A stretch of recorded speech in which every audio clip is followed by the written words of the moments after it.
저는 음악의 문외한입니다.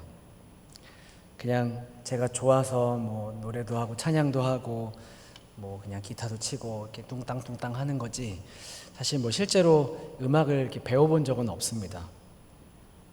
그래서 오늘 음악에 관한 이야기를 하면서 시작을 하려고 하니까 조금 마음에 떨림이 있어요. 잘못된 정보를 전달을 하게 될까봐 좀 걱정이 있습니다. 지난번에 제가 새벽 예배 때 아카시아 나무 이야기를 드린 적이 있었어요. 운전 중에 뒤에서 말씀하시는 거를 잘못 알아듣고 혼자 묵상해서 잘못된 정보를 드렸더라고요.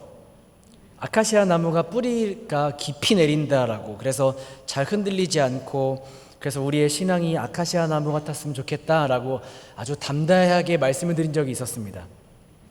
알고 보니까 아카시아 나무는 뿌리를 깊게 내리는 게 아니라 뿌리를 옆으로 넓게 내려서 다른 나무들이나 풀들을 다 죽게 만들고, 뿌리가 깊지 않아서 태풍이 오면 그렇게 잘 넘어진다고 누가 정정을 해주셨어요.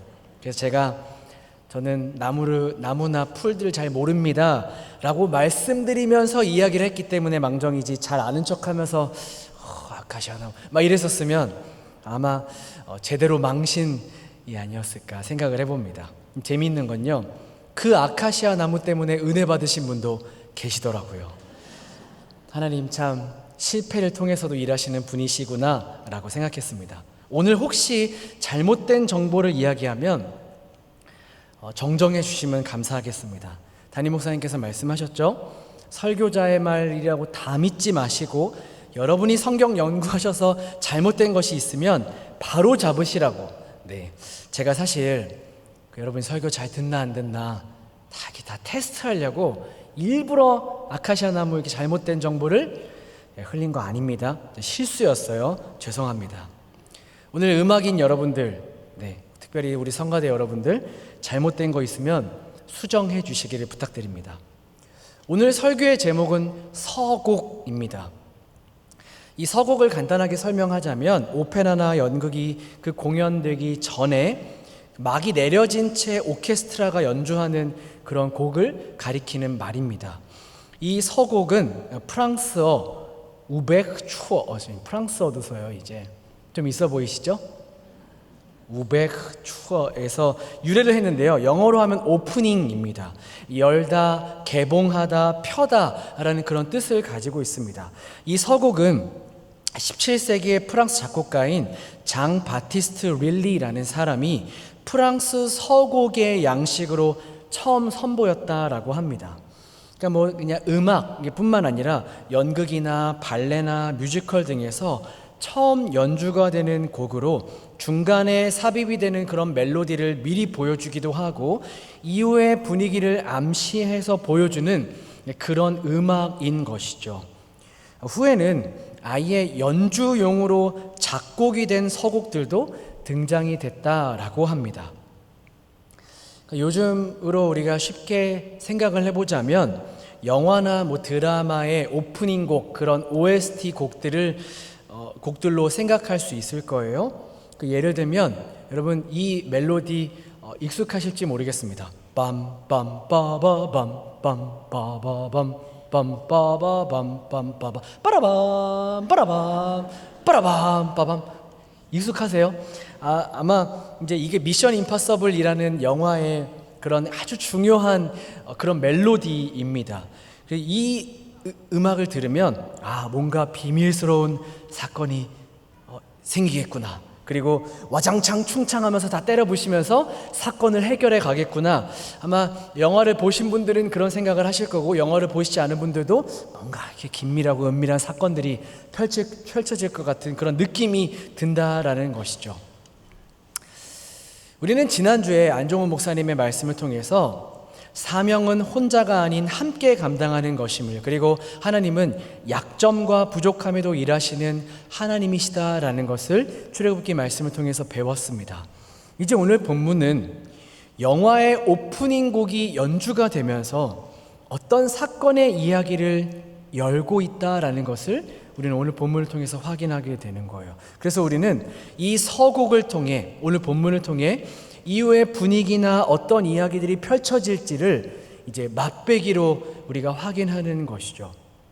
우리가 잘 알고 있는 10가지의 재앙의 이야기이고 오늘은 그 재앙의 서곡입니다. 이런 배경을 가지고 우리가 오늘 본문으로 한번 들어가 보도록 하겠습니다. 하나님께서 모세와 아론을 바로에게 보내시기 전에 그들에게 말씀하십니다. 8절과 9절 말씀인데요. 8절 제가, 9절 여러분들이 한번 읽어보시기 바랍니다.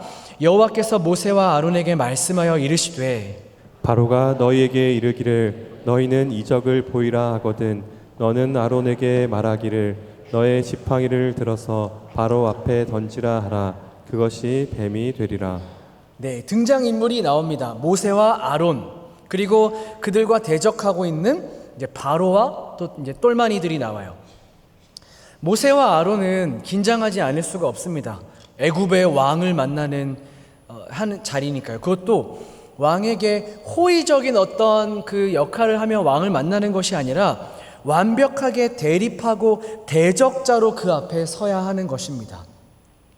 초강대국이었던 애굽을 지배하는 그 힘을 가지고 있는 왕, 자국민들뿐만 아니라 그 힘과 위세를 떨치고 있는 주변 나라들의 생사여탈권을 손에 쥐고 있는 그 왕 앞에 이 둘이 서야 합니다.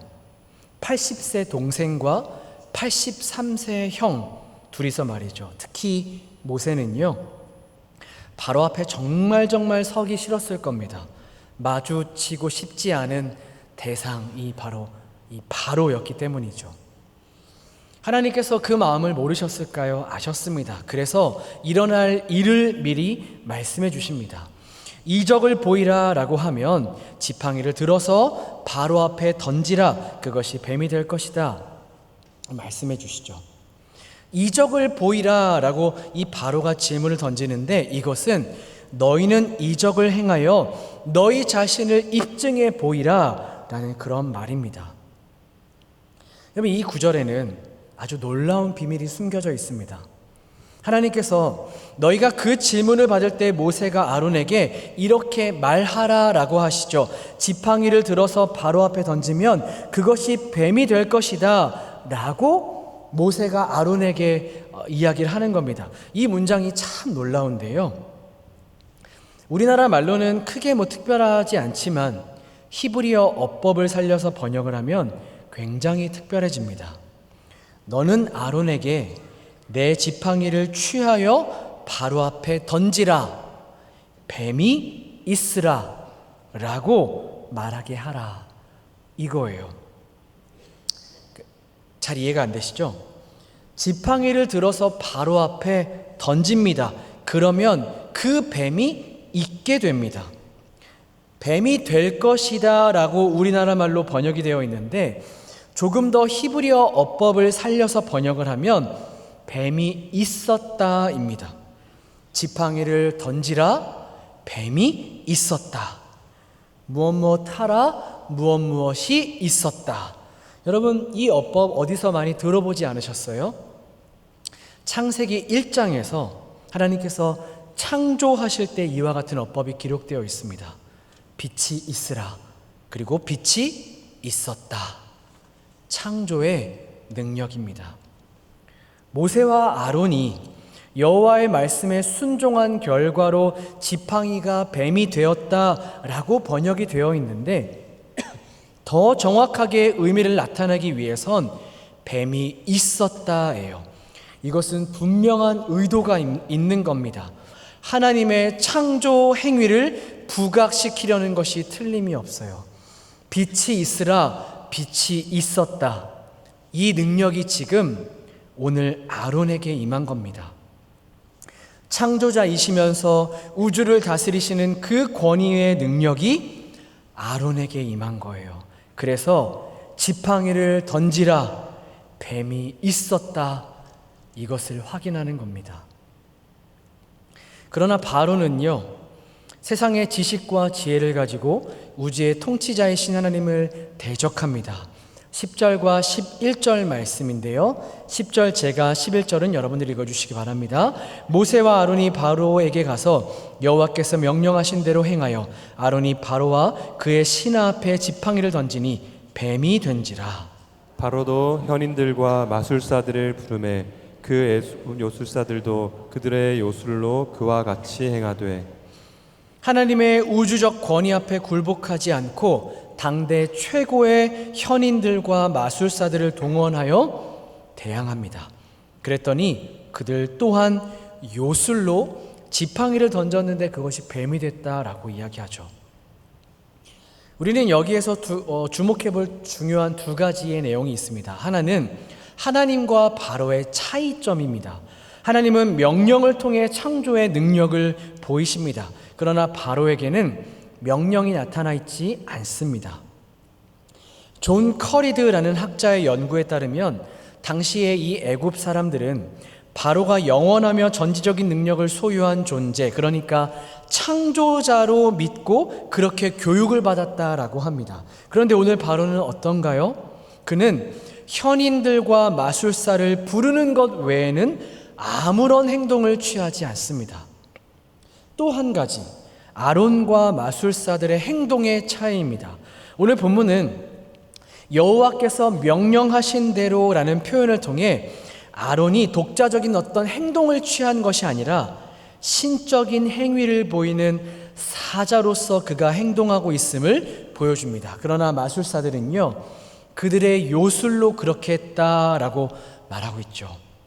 사르나라는 학자가 이 요술이라는 단어가 아론의 단순한 행동과 강한 대조를 보여주고 있으며, 또한 이 단어는 사람들을 속이기 위해서 그들이 전통적으로 사용했던 속임수를 가리키는 말이다 라고 이야기합니다.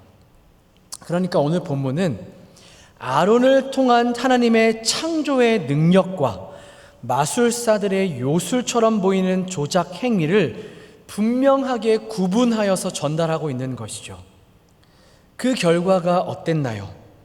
아론의 지팡이가 그들의 지팡이를 삼켰습니다. 12절 말씀도 여러분들이 읽어주시기 바랍니다. 12절입니다. 시작. 각 사람이 지팡이를 던짐에 뱀이 되었으나 아론의 지팡이가 그들의 지팡이를 삼키니라.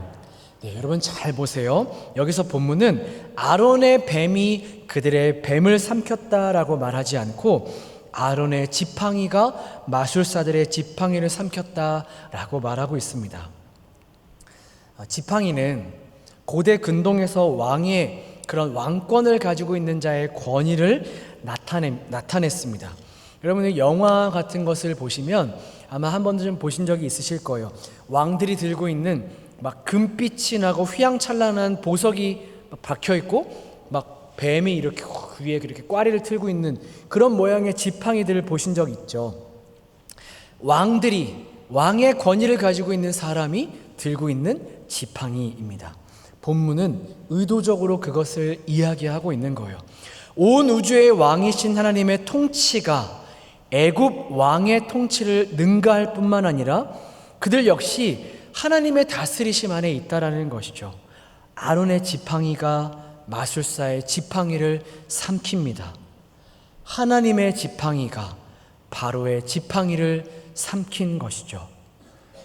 여기서 삼켰다라는 표현은 특별히 구약에서 하나님의 심판을 표현하는 데 사용됩니다. 출애굽할 때 애굽의 군사들을 무엇이 삼켰죠? 홍해가 삼켰습니다. 바로 이 단어가 그 단어예요. 앞서서 출애굽기 6장에서 예고하셨던 심판을 보여주는 단어일 뿐만 아니라 앞으로의 심판을 보여주는 기능을 하고 있는 거죠. 무엇이요? 아론의 지팡이가 바로의 마술사들의 지팡이를 삼켰다라는 이 단어가 그것을 보여주고 있는 것입니다. 바로는 당대 최고의 지혜자들과 마술사를 통하여 세상의 지식과 지혜와 그들이 가지고 있는 힘과 능력을 보이려고 하지만 하나님의 통치 앞에서는 그저 무력할 뿐입니다. 바로는 이 일로 인해 그 마음이 더욱 완악해집니다. 13절 말씀도 한번 여러분들 읽어주시기 바랍니다. 13절입니다. 시작. 그러나 바로의 마음이 완악하여 그들의 말을 듣지 아니하니 여호와의 말씀과 같더라. 네, 이거 역시 하나님께서 이미 출애굽기 4장에서 말씀하셨던 내용이죠. 내가 그의 마음을 완악하게 할 것이다. 오늘 이 재앙의 서곡이 연주되고 있습니다. 이 서곡의 지휘자는 하나님이십니다. 누구든 이 서곡을 연주하는 연주자로 들어와 있다면 그는 지휘자의 지휘에 따라 움직일 수밖에 없습니다. 그것이 지휘자의 권한입니다. 그 사람이 악한 사람이든 선한 사람이든 그 사람의 마음 상태가 어떻든 어떤 상황에 있으며 어떤 성향을 가진 사람이든 연주자로 참여한 이상 그 지휘에 따라서 움직일 수밖에 없습니다. 그것이 지휘자의 권위입니다. 이 땅의 모든 사람은 이 노래에 참여하여 있습니다. 그것이 지휘자이신 하나님의 능력이고 통치자로서의 권한인 것이죠. 우리는 오늘 울려지고 있는 이 서곡을 통해 앞으로의 노래가 어떻게 울려질지를 짐작할 수 있습니다. 80세와 83세의 힘없는 두 남자가 당대 최고의 권력과 지혜를 가지고 있는 막강한 나라 전체와 대립하여 대항합니다. 그런데 오늘 이 서곡은 앞으로 시작될 그 커다란 싸움의 정에 있는 승패를 확언하고 있습니다. 그 과정을 모세와 아론은 알 수 없겠지만 승패가 이미 정해져 있구나라는 것을 그들은 확인했을 겁니다. 여호와의 말씀대로 행합니다. 그러면 여호와의 말씀대로 됩니다. 이 아주 간단하고 확실한 공식을 통해 그들은 승패가 이미 정해져 있구나라는 것을 알 수 있었다라는 것이죠.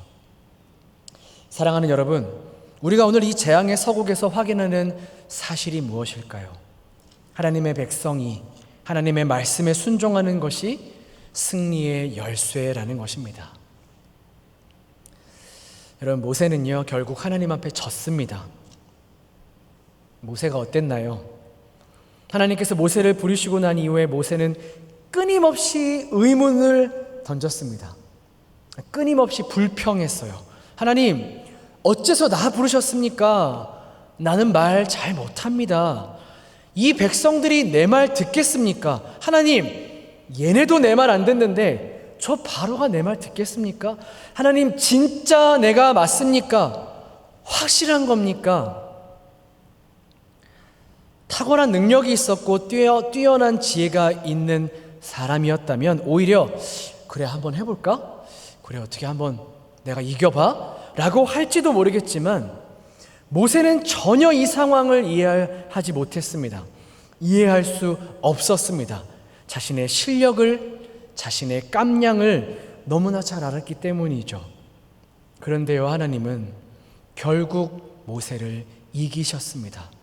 그를 낙심시키는 모든 상황 속에서도 결국 모세는 오늘 하나님의 명령하신 대로 행하여 이 아론과 함께 그토록 다시 보고 싶지 않았던, 그에게 있어서는 어쩌면 두려움의 대상이었던 바로 앞에 지금 서 있다라는 것이죠. 결국 하나님이 모세를 이기셨습니다. 그리고 여기에 승리의 열쇠가 있습니다. 우리가 하나님을 이길 만큼 고집이 세서 가게 되는 것이 아닙니다.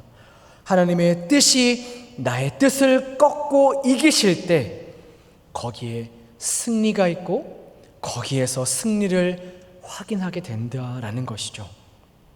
하나님께 진 모세는 그 순종의 자리에서 무엇을 확인하게 되었나요? 그는 그저 말씀대로 행하는 것, 그리고 그 말씀대로 되는 것을 보았습니다. 모세는 이 자리로 부름을 받은 거예요. 말씀대로 행했을 때 결국 그것이 이루어지는 것을 확인하는 자리로요. 이것이 모세와 아론과 및 모든 하나님의 백성들이 부름받은 자리입니다. 우리가 말씀대로 살려고 노력한다면 우리는 많은 것들과 부딪히게 되어 있습니다. 세상과 부딪힐 뿐만 아니라 나 스스로와도 부딪힌다라는 것이죠. 고도로 훈련을 받은 당대 최고의 현인들이나 마술사들과 같은 세상의 지식과 지혜로 인정받는 그 사람들이 말하는 그들의 말 속에 있는 그 가치관과 우리가 부딪히게 된다라는 것이죠. 우리는 그들을 따를 것인가? 아니면 하나님을 온 우주의 통치자로 인정하며 하나님을 따를 것인가? 이 선택의 기로 앞에 늘 서 있습니다. 심지어 이 강한 세상 앞에서 나는 진짜 아무것도 아닌 존재 같아 보이기까지 한다는 겁니다. 말을 잘 할 줄도 모르는, 자신감도 없고 대항할 만한 지혜도 힘도 없는 저 모세처럼 어찌 나를 부르셨습니까? 하나님, 내가 맞나요? 하나님 무슨 일 하시는지는 알겠습니다. 그런데 내가 이 아무것도 아닌 내가 뭐 할 수 있겠어요? 하나님, 정말 나 맞습니까? 나 부르신 건 맞습니까? 라며 내 스스로를 의심할 때가 한두 번이 아니다라는 것이죠. 내가 내 깜냥을 너무나 잘 알고 있기 때문입니다. 그러나 여러분, 꼭 기억하시기 바랍니다. 누가 인정을 받고 있나요? 하나님께서 누구 손을 들고 계시나요? 힘없는 노년의 모세와 아론입니다. 여호와의 말씀과 같더라, 이것을 확인시키시면서 하나님은 이 모세와 아론을 하나님의 역사를 이루는 현장으로 끌고 가고 계십니다. 그래서 하나님과 함께 동행하여 하나님의 일을 수행하는 우리의 행동과 우리의 모든 말들은 우리의 독자적인 행동과 말로 끝나버리는, 그저 아무런 의미 없이 사라져버리는 것들이 아니다라는 것입니다. 오늘 본문의 모세와 아론처럼 신적 행위를 나타내는, 그 신적 행위를 나타내 보이는 자로서의 모습이고, 우리는 그렇게 여호와의 말씀과 같더라를 확인하며 살아가는 것이죠. 어디에서요? 부딪히고 고민하고 힘듦을 동반하는 바로 그 자리에서 우리는 여호와의 말씀과 같더라, 이 사실을 확인하게 되는 것입니다. 아동 문학가인 편해문 씨가 쓴 놀이터 위험해야 안전하다라는 책이 있습니다. 이 편해문 씨는 서울시 교육청 놀이터 재구성위원회의 위원장, 또 어린이 놀이터 특화 시험사업 총괄 계획가, 이런 역할들을 하면서 아이들의 놀이시설인 놀이터를 집중적으로 연구하며 활동하고 책을 쓴 사람입니다. 이분이 주장하는 바가 이래요. 놀이터가 위험해야 안전하다라는 것입니다. 우리나라에 여러분 놀이터 수가 몇 개인지 아세요?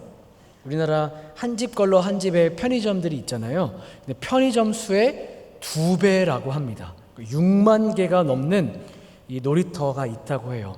그런데 그 6만 개가 넘는 놀이터를 재구성하고 바꾸지 않고서 우리 아이들의 삶이 제자리에 놓일 수 없다라는 것이 이 편해문 씨의 주장입니다. 지금처럼 도전할 것도 없고 상상도 빈곤한 이 놀이터에서 10년의 시간들을 보낸 우리의 아이들이 10년 뒤, 20년 뒤에 어떤 상상력을 펼칠 수 있는 아이들이 될 수 있을지 참으로 아득하다라고 이분은 이야기를 해요. 우리나라 놀이터가 위험하다라고 말하는 이유가 뭔지 아세요? 안전하게 설계가 되었지만 아이들의 흥미를 유발하지 못하기 때문이다라고 합니다. 놀이터가 지루하면 무슨 문제가 발생하냐면 사고 날 확률이 더 높다라는 거예요. 아이들은 작은 위험이 있을 때 그 위험을 피하려고 고도의 집중력을 발휘하기 시작하면서 자신의 몸을 돌보고 더욱 건강하게 성장을 한다라고 합니다.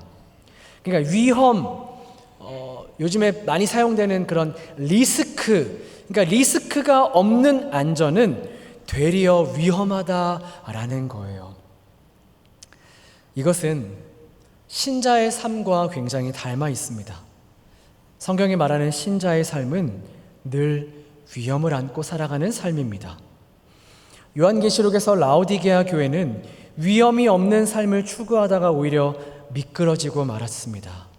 교회는 늘 위험을 안고 전투하는 교회입니다. 오늘 본문의 모세와 아론처럼요.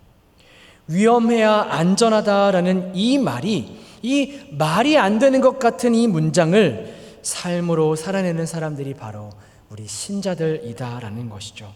부딪히고 어떨 때는 깨지고 위험을 감수해야 되는 바로 그런 자리에서 오히려 더 하나님을 붙잡는 것을 우리의 인생의 중요한 것으로 삼아서 그 믿음의 걸음을 걸어갈 때 위험한 그 자리가 우리 신자들에게는 안전한 자리가 된다라는 이야기를 품고 있는 아주 귀한 교훈을 주는 이야기입니다.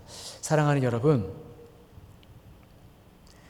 하나님의 백성인 우리도 어찌 보면 이 서국의 시간을 살고 있다라고 할지 모르겠습니다. 이미 시작하여 그 완성을 향해 나아가고 있는 하나님 나라, 그 나라가 어떤 나라인지를 보여주는 시간인 서곡을 연주하는 셈입니다.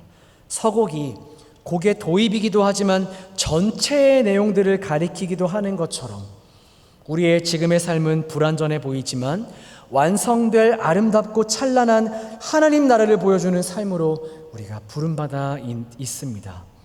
이 땅에서는 대립이 있고 싸움이 있죠. 어떨 때는 나와 저들이 특별히 다르지 않은 것 같아 보이기도 합니다. 그러나 하나님께서 누구 편을 들고 계신지를 우리는 확인합니다. 누가 이기는지, 누가 결국 삼키는지, 누가 인정을 받는지 우리는 알고 있습니다.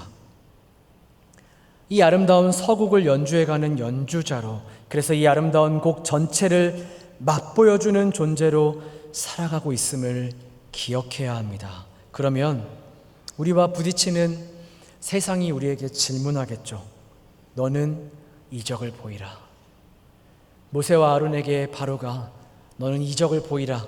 너희는 너희 스스로를 입증해 보이라 라고 질문했던 것처럼 이 세상은 우리에게 그렇게 질문할 겁니다.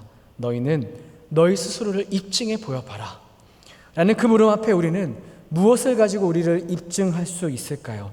우리가 보여줄 하나님의 창조의 능력은 어디에서 나올까요? 그리스도 예수를 통해 우리는 그 답을 확인합니다.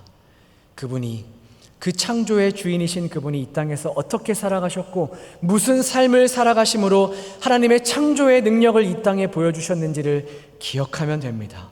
그분은 우월함이 아닌 평범함으로, 자기의 이익이 아닌 희생으로, 어떻게든 살기 위해서 발버둥치는 것이 아닌 사랑하기 때문에 기쁨으로 감내한 죽음으로 하나님의 창조의 능력을 이 땅에 보여주셨습니다. 주님께서 시작하신 이 하나님 나라의 다름이 바로 이렇습니다.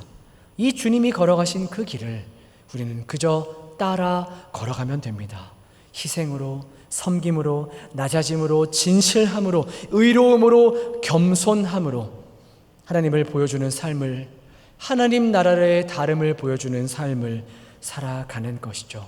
그렇게 이 서곡을 연주해가는 사람으로 살아갈 때 창조의 능력이 우리의 삶을 통해 나타나게 됩니다. 우리의 말과 우리의 행동에 창조의 능력이 담기게 되는 것이죠. 회복하는 살아남의 역사가, 하나님의 놀라운 뜻이 성취되는 이 영광스러운 일이 우리의 삶을 통해 펼쳐졌고 펼쳐지고 있습니다. 여러분 아멘이십니까? 아무것도 아닌 모세와 아론을 통해서 일하셨고 하나님은 지금도 아무것도 아닌 나를 통해서 일하시기를 기뻐하십니다. 우리가 당신의 파트너인 것을 자랑스러워 하십니다. 결국 우리 뜻을 하나님의 뜻 앞에 굴복시키는 자로, 그렇게 승리의 열쇠를 거머쥔 자로 우리는 오늘을 살아가고 있습니다. 말씀대로 행했을 때 말씀이 이루어지는 것을 확인하는 그 승리자의 자리로 하나님은 오늘도 우리를 부르시고 오늘도 우리를 보내십니다. 우리의 고집을 꺾고 우리의 뜻을 내려놓고 이 말씀을 바라보고 확인하는 자리로 나아가는 우리 모두가 되기를, 그렇게 아름답게 이 서곡을 연주해내는 우리 모두가 되시기를 간절히 축복합니다. 기도하겠습니다. 하나님 아버지, 이 재앙의 서곡을 통해 모세와 아론이 확인한 승리를 우리 역시 확인하였습니다. 하나님의 백성이 하나님의 말씀에 순종하는 것이 승리의 열쇠입니다. 하나님의 백성이 하나님의 말씀에 순종할 때 여호와께서 말씀하신 대로 되니라, 이것을 확인하게 됩니다. 하나님, 우리가 그 말씀대로 살아갈 때 우리에게는 늘 세상의 공격이 따라옵니다. 세상의 가치관이 우리를 공격하고 세상의 사람들이 늘 우리의 그런 삶을 손가락질하며 너희 자신을 입증하라 라고 우리에게 이야기합니다. 하나님, 그래서 이 너무나 쉬운 공식이지만 하나님의 말씀에 순종하면 승리한다라는 이 쉬운 공식을 우리의 삶에 적용하며 살아가는 것에는 늘 부딪힘이 있다라는 것 고백합니다. 그러나 하나님께서 오늘도 그 연약한 우리의 마음을 아시고 그 연약한 우리의 모습을 아시고 우리에게 끝없는 은혜를 베푸시며 그 은혜로 살아가게 하실 때, 하나님, 오늘도 우리는 하나님이라는 최고의 가치를 따르는 믿음의 선택을, 그렇게 하나님 나라를 보이는 삶을 살아가게 되는 줄을 믿습니다. 오늘도 우리의 고집을 꺾으시고 우리의 뜻이 아닌 하나님의 뜻을 붙잡는 자로 살아가게 하여 주시옵소서. 그렇게 아름다운 하나님 나라를 보여주는 그 아름다운 서곡을 연주하는 우리 모두가 되도록 은혜를 더하여 주시옵소서. 감사드리며 예수님의 이름으로 기도합니다. 아멘.